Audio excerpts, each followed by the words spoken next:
모압 왕 메사는 양을 치는 자라.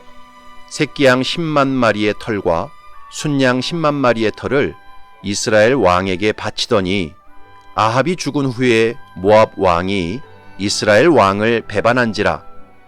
그때의 여호람 왕이 사마리아에서 나가 온 이스라엘을 둘러보고 또 가서 유다의 왕 여호사밧에게 사신을 보내 이르되 모압 왕이 나를 배반하였으니 당신은 나와 함께 가서 모압을 치시겠느냐 하니 그가 이르되 내가 올라가리이다. 나는 당신과 같고 내 백성은 당신의 백성과 같고 내 말들도 당신의 말들과 같으니이다 하는지라. 여호람이 이르되 우리가 어느 길로 올라가리이까 하니 그가 대답하되 에돔 광야길로니이다 하니라. 이스라엘 왕과 유다 왕과 에돔 왕이 가더니 길을 둘러간 지 7일에 군사와 따라가는 가축을 먹일 물이 없는지라. 이스라엘 왕이 이르되 슬프다. 여호와께서 이 세 왕을 불러 모아 모압의 손에 넘기려 하시는도다 하니 여호사밧이 이르되 우리가 여호와께 물을 만한 여호와의 선지자가 여기 없느냐 하는지라. 이스라엘 왕의 신하들 중에 한 사람이 대답하여 이르되 전에 엘리야의 손에 물을 붓던 사밧의 아들 엘리사가 여기 있나이다 하니 여호사밧이 이르되 여호와의 말씀이 그에게 있도다 하는지라. 이에 이스라엘 왕과 여호사밧과 에돔 왕이 그에게로 내려가니라. 아멘.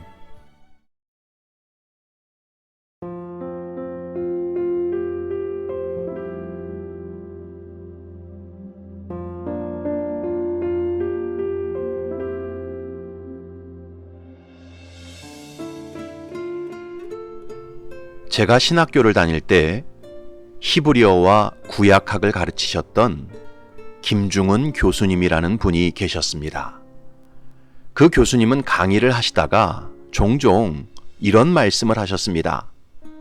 여러분, 강의 내용은 다 몰라도 됩니다. 그러나 책 이름을 아는 건 중요합니다. 어떤 책의 저자가 누군지 아는 건 중요합니다. 그게 진짜 실력입니다.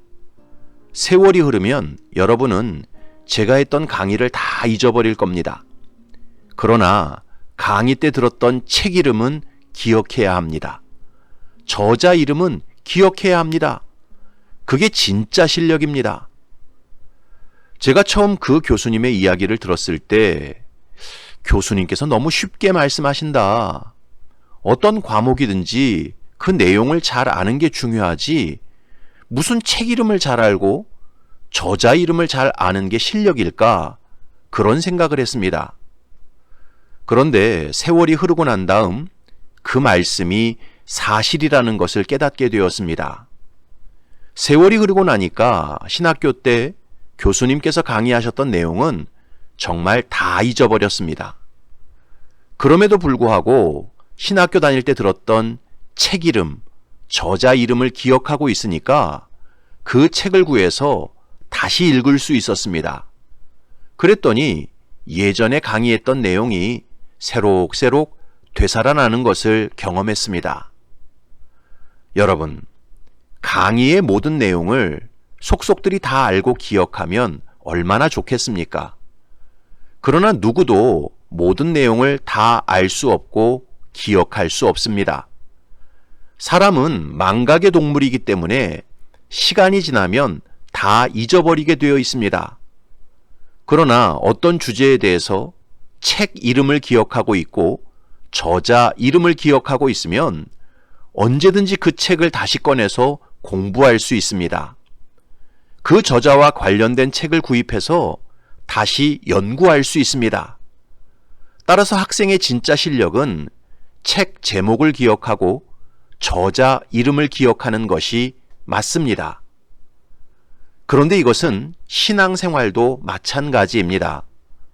우리가 하나님의 말씀을 속속들이 다 알고 하나님의 뜻을 하나하나 다 파악하고 있으면 얼마나 좋겠습니까?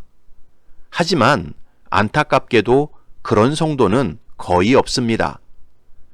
전문적인 말씀의 사역자로 부름을 받은 목회자를 제외하고는 그런 일이 가능하지 않습니다. 따라서 성도의 진짜 실력은 삶에 문제가 생겼을 때 주의 종을 먼저 생각하고 목회자에게 나아가는 것입니다. 그게 진짜 신앙의 실력입니다. 오늘 본문에 나오는 남유다의 여호사밧에게는 바로 그런 신앙의 실력이 있었습니다. 북이스라엘의 여호람 왕과 남유다의 여호사밧 왕과 에돔 왕은 각각의 군대를 이끌고 모압을 치러 광야길로 나아갔습니다. 그런데 연합군이 이동한 지 7일 만에 마실 물이 떨어지고 말았습니다. 모압과의 전쟁은 고사하고 목말라 죽을 위기에 처했습니다. 그때 북이스라엘의 여호람 왕은 어떤 반응을 보였습니까? 10절을 보면 이스라엘 왕이 이르되 슬프다. 여호와께서 이 세 왕을 불러 모아 모압의 손에 넘기려 하시는도다 하니, 이 구절을 현대인의 성경은 이렇게 번역했습니다. 그때 요람 왕이 어떻게 하면 좋단 말인가? 여호와께서 우리 세 왕을 모압 왕의 손에 넘겨주시려고 이곳까지 불러내셨구나 하고 외쳤다. 여러분, 이 얼마나 어처구니 없는 반응입니까? 사실 여호람은 모압과의 전쟁을 준비하면서 하나님의 뜻을 구한 적도 없었고 하나님의 은혜를 구한 적도 없었습니다. 오직 자기 생각과 계획대로 모든 것을 다 준비하고 진행했습니다. 그래 놓고서 막상 물이 부족하여 위기를 만나게 되니까 누구를 원망했습니까? 하나님을 원망했습니다. 잠언 19장 3절에 이런 말씀이 있습니다. 사람이 미련함으로 자기 길을 굽게 하고 마음으로 여호와를 원망하느니라. 여호람이 꼭 이와 같았습니다. 모든 문제는 다 자기가 만들어 놓고 일이 잘못되니까 하나님을 원망했습니다. 그런데 똑같이 물이 없는 위기를 만났을 때 여호사밧은 어떻게 반응했습니까? 11절과 12절을 보면 여호사밧이 이르되 우리가 여호와께 물을 만한 여호와의 선지자가 여기 없느냐 하는지라. 이스라엘 왕의 신하들 중에 한 사람이 대답하여 이르되 전에 엘리야의 손에 물을 붓던 사밧의 아들 엘리사가 여기 있나이다 하니, 여호사밧이 이르되 여호와의 말씀이 그에게 있도다 하는지라. 이에 이스라엘 왕과 여호사밧과 에돔 왕이 그에게로 내려가니라. 여호사밧은 위기와 어려움을 만났을 때 먼저 여호와의 선지자를 생각했습니다. 하나님의 종을 찾았습니다. 그때 누가 근처에 엘리야를 시중들던 엘리사가 있다고 말해 주었습니다. 그러자 여호사밧은 다른 왕들을 데리고 엘리사에게로 내려갔습니다. 여호사밧은 인생의 위기와 문제를 만났을 때 먼저 선지자를 생각했고 하나님의 종을 찾았습니다. 그래서 아무리 난감한 상황에 봉착했어도 결국은 가장 탁월한 답을 찾았습니다. 이것이 바로 여호사밧의 신앙 실력이었습니다. 여러분, 이스라엘의 초대 임금이었던 사울과 그를 이어 왕이 된 다윗의 가장 극명한 차이점이 무엇인지 아십니까?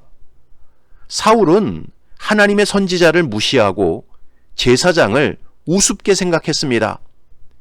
그래서 사무엘이 전하는 하나님의 신탁을 번번이 불순종했고 제사장들이 도망치는 다윗을 살려주었다는 이유로 놉 땅의 제사장 80명을 한꺼번에 멸절해버렸습니다. 그래서 사울 시대를 들여다보면 사울 옆에는 그 어떤 선지자나 제사장도 남아있지 않았습니다. 하나님의 뜻을 알 수 있는 채널이 다 막혀버렸습니다. 반면 다윗은 선지자를 존경하고 가까이 했습니다. 제사장을 귀하게 여겼습니다. 그래서 다윗 시대에는 사무엘 선지자를 비롯하여 나단 선지자와 갓 선지자가 하나님의 뜻을 분명하게 전해 주었고 제사장으로는 사독과 아비야가 섬겼습니다. 그들을 통해 성전 제사가 정비되었고 예배가 회복되었습니다.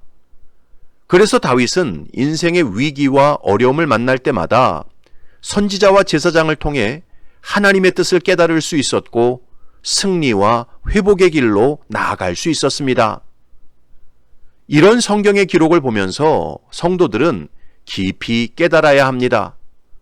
성도의 신앙 실력은 내가 성경을 몇 독 했느냐, 내가 기도를 몇 시간 했느냐, 그게 신앙 실력이 아닙니다. 제 어머니는 지금 연세가 83세이신데 매일 새벽과 오전과 오후 시간을 정해놓고 3번씩 기도하시고 말씀을 읽으시고 예배를 드리십니다. 하루도 빠짐없이 매일 그렇게 보내십니다.